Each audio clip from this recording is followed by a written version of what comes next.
વડોદરા મહાનગરપાલિકા દ્વારા શહેરમાં આવેલા તળાવો ફરતે ચાલવા આવતા નાગરિકો પાસેથી ચાર્જ વસૂલવાની યોજના અંગે ચર્ચા શરૂ થતાં રાજકીય માહોલ ગરમાયો છે. આ મુદ્દે વિરોધ પક્ષના નેતા ચંદ્રકાંત શ્રીવાસ્તવે પોતાની પ્રતિક્રિયા આપીને કડક વિરોધ નોંધાવ્યો હતો. આગામી દિવસોમાં પાલિકા પોતાનું બજેટ રજૂ કરવાની તૈયારીમાં છે, ત્યારે આવકના સ્ત્રોત ઊભા કરવા તળાવોની આસપાસ ફરવા આવતા નાગરિકો પાસેથી 5 થી 10 રૂપિયા જેટલો ચાર્જ વસૂલવાની વિચારણા ચાલી રહી હોવાનું જાણવા મળ્યું છે. આ અંગે ચંદ્રકાંત શ્રીવાસ્તવે જણાવ્યું હતું કે મહારાજા સયાજીરાવ ગાયકવાડે નાગરિકોને આપેલા તળાવો પર ચાર્જ લેવાનો અધિકાર કોને આપ્યો છે. તેમણે આક્ષેપ કર્યો હતો કે પાલિકા પૂરતી સુવિધાઓ પૂરી પાડવામાં નિષ્ફળ ગઈ છે અને હવે ચાર્જ વસૂલવાની વાતો થઈ રહી છે. તેમના મતે આ નિર્ણય ચૂંટણી પહેલાંનો સ્ટન્ટ હોઈ શકે છે. પહેલાં આવી વાતો કરાશે અને પછી વિરોધ થતાં તેને પાછું ખેંચવામાં આવશે, જેથી ચૂંટણી પહેલાં નાગરિકોની સહાનુભૂતિ મેળવી શકાય તેમ તેમણે કહ્યું હતું. તળાવોના બ્યુટિફિકેશનના નામે ભ્રષ્ટાચાર થવાના આક્ષેપો વચ્ચે આવા પ્રકારના ચાર્જ વસૂલવા યોગ્ય નથી, એમ પણ વિરોધ પક્ષના નેતાએ ઉમેર્યું હતું. રિપોર્ટર આશિષ ન્યાતી, વડોદરા. એવું છે કે પેલો મોહમ્મદ તકલક હતો, દિલ્હીથી દૌલતાબાદ ને દૌલતાબાદથી દિલ્હી આવા તેમના નિર્ણય છે. સર સયાજીરાવ ગાયકવાડની આપેલી આ તળાવ બધા આ વડોદરા શહેરમાં તળાવ જેને ઊભા કર્યા સર સયાજીરાવ ગાયકવાડે તમને 1 રૂપિયા ટોકનથી ને મફતમાં આલેલા છે. કોના માટે? તો શહેરના નગરજનો માટે. તમે શું કરી રહ્યા છો? એના પર ધંધો કરી રહ્યા છો. નગરજનોને હરવા ફરવાની જગ્યા ઉપર તમે કહે છો કે ભાઈ અમે ટેક્સ લઈશું અથવા ટિકિટ લઈશું. તમને કોને અધિકાર આપી દો ટિકિટ લેવાનો? પહેલી વાત તો એ એક છે. બીજી વાત, આ જેટલા પણ સ્માર્ટ સિટીની અંતર્ગત આ બધા બ્યુટિફિકેશન કર્યા તળાવનો, આ બધાની અંદર મોટો ભ્રષ્ટાચાર છે. પહેલો જ લઈ લઈએ સુસાગર, 24 કરોડ રૂપિયા ખર્ચો થયો. ત્યારે અત્યારે તો સોનાનો ભાવ બહુ છે, ત્યારે તો એટલો ભાવ નહોતો. આખા સુસાગરમાં પાલિશ થઈ જાય એટલો રૂપિયા ખર્ચો કર્યો છે. શું દેખાય છે તમને? જરા બતાવો મને. તો કહેવાનો ભાવાર્થ એ છે કે તમે ટિકિટ પહેલાં તો લઈ ના શકો. આ વડોદરા શહેરના નગરજનોના સુખાકારી માટે છે.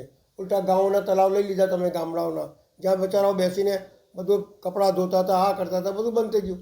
એટલે તમે શહેરને નુકસાન કરો છો, ફાયદો તો કરતા નથી. ટિકિટ હમણાં કહો છો ટિકિટ લઈશું, પણ જ્યારે બજેટ પાસ થશે ત્યારે આ કાઢી નાખશો. તમને અત્યારથી કહી દઉં છું. ખાલી એમની વાર્તાઓ છે લોકોને બતાવવા માટેની કે ભાઈ ચૂંટણી આવી એટલે અમે ટેક્સ નહીં લગાડવું, પાછું લઈ લીધું.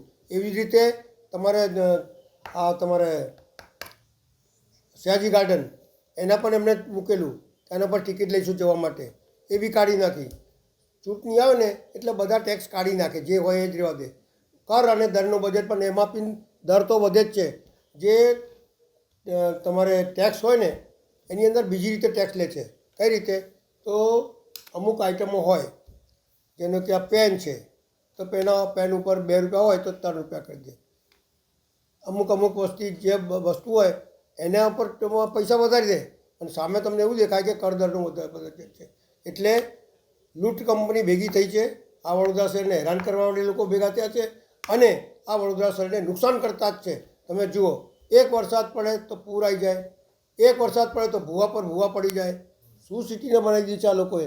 એટલે કહેવાનો ભાવાર્થ એ છે કે તળાવનો જે સપનું દેખાડી રહ્યા છે લોકોને, જેની પાસે પૈસા હશે એ જ જશે ને, બીજું કોણ જવાનું છે? આ શહેરનો આમ નાગરિક જવાનો છે? એટલા પૈસા છે કે ચાલવા માટે બી પૈસા આપે? અભ્યાસ વગર આ લોકો નિર્ણય લઈ લે છે.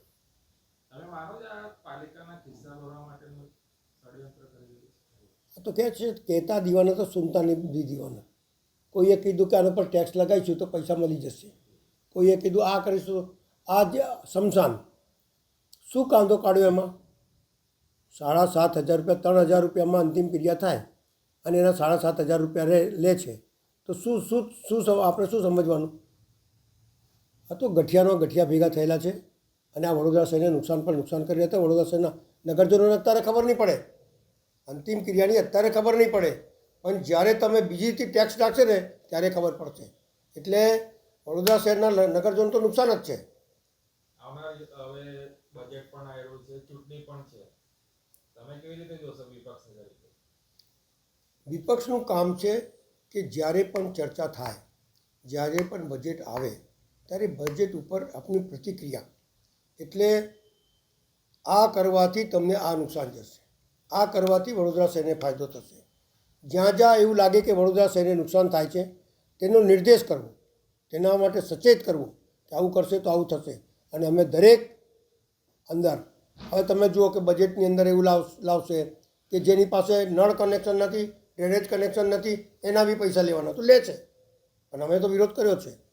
એક એપાર્ટમેન્ટની અંદર તમે આધા ઇંચના 10 કનેક્શન 6 કનેક્શન આપ્યા હોય કે 8 કનેક્શન આપ્યા હોય અને તમે બધાના 1200-1600 રૂપિયા લો છો.